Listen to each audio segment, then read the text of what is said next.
Hello beautiful mamas. I'm making this video today to talk about how I got my baby to use the potty, not 100%, but maybe 70% by the time she's 11 months, which is what she is now. And I have my husband holding the camera. He's making funny faces, so I've never made a video like this before on YouTube, so I will probably be really super awkward and screw things up and be scattered, so bear with me. But there's a method called EC, and it's Elimination Communication, and there's a book called The Diaper-Free Baby, and it's a very daunting, what I find stressful version, and I would have never done it if I did that version. So I did my own lazy modified version of EC, and I've gotten pretty good results so far. So since so many people ask me about it, rather than repeating myself 1,000 times, I'm going to just make this video and ask people to watch, people who in real life who ask me to just watch this video. So the concept is the most natural thing in the world for us to want to not soil ourselves.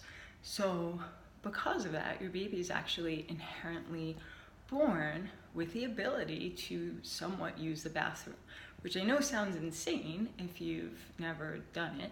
I'm going to change the camera just a little bit. But it's actually not crazy at all once you do it, and it's a lot more simple than it appears. So what I did was, and what EC recommends, is that you pick a sound every time your baby poops or pees. And most people pick, and I picked, pss, pss, pss, pss, pss, pss.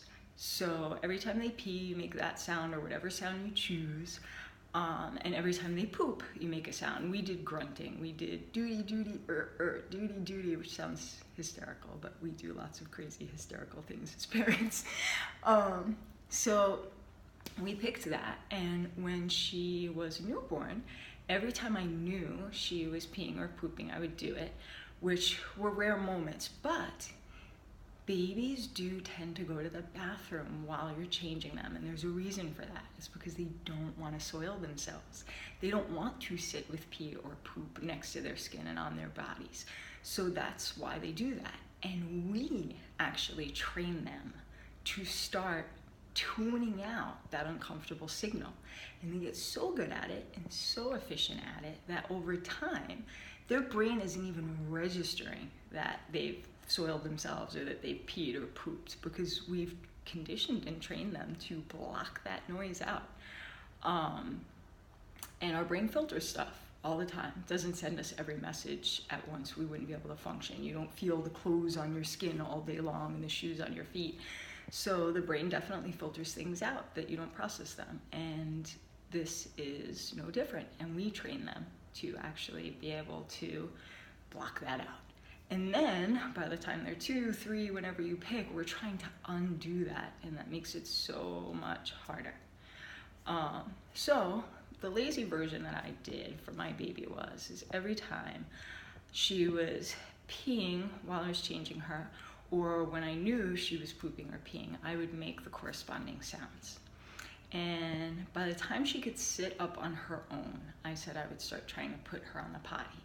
And I would put her on periodically to see if she was comfortable. If she showed any discomfort or resistance, I immediately took her off because I didn't want her to make any negative associations. So the day she turned 8 months, I would try it like every couple of weeks or so. By the time she turned 8 months, she was totally comfortable on this super mini potty I bought. There's 2 baby Bjorns, it's the smaller version. And I put her on as soon as she woke up in the morning, because she always goes to the bathroom first thing, and she pooped on her potty. And from that day on, she pooped on her potty every day. But when I put her on the potty, I made the sound. So they start, A, connecting the sound, just intellectually, but B, there is a little bit of a Pavlov's law effect, and that kicks in as well. So there's a twofold thing going on. And it's really super effective. And I felt like that, and I feel like that is the key and that absolute bridge to potty training early. My daughter pees in the potty, depending on the day, anywhere from half the time to as much as 80-90% of the time.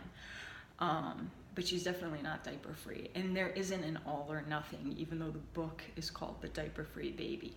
And again, I would have never done it if I did that stressful version. So I did my own lazy modified version, and it's served me well. She's 11 months. She pees in her potty at least half the time, and sometimes more. She always poops on the potty, and she actually likes being on her potty. So if your baby or your child is already past a certain age, this might not be effective. I could be wrong. Or the work you would have to put into getting them to do it would probably be as much work as whatever traditional means parents use at 2-3 years old. But I'm speculating that the cutoff would probably be 18 months. If your baby's like 18 months or less, you could probably effectively do it. And again, that's just a speculation. I have no idea. But yeah, it really works, and it's a lot more simple than it may appear. And I may redo this video at some point, a better version, because again, this is the first time I'm doing this. It's really unnatural to talk to a camera like it's a freaking person. Anyway, so I hope this helps whatever mamas out there. And if you have any questions, you can shoot me a message about it. Again, I'm making this for most people who ask me in real life, who know my daughter can do this. But who knows? Maybe more people will watch it on YouTube. Alrighty, good luck.